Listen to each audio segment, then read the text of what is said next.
Oh, vai de mine. Nu putem distruge clădirea asta veche. Cred că ai dreptate. De ce n-a venit și Twilight? Chiar îmi pare rău că n-a venit. Twilight? De ce ai venit? Și Cadența.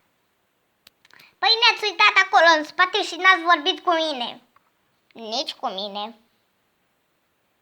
Dar punei, ce fac? I-am auzit vorbărind și ne-am dus acolo și după aceea ne-am întors. Păi, atunci ce fac?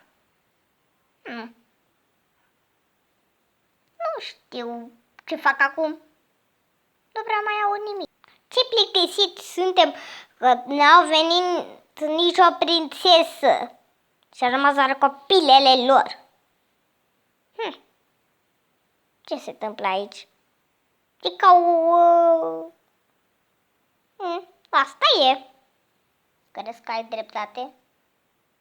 Da. Camionule, cum ai putut veni?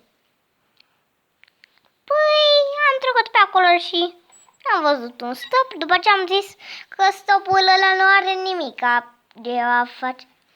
Dar ne-ai respectat semnul? Dacă vrei. Nu contează. Ce vroiam să spun? Hei, cine mi-a blocat intrarea? Nu am zis eu.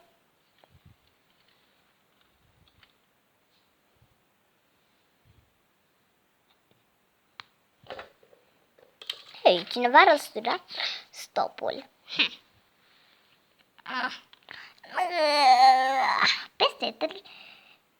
Peste 10 minute. În sfârșit am ridicat semnul că nu mai puteam.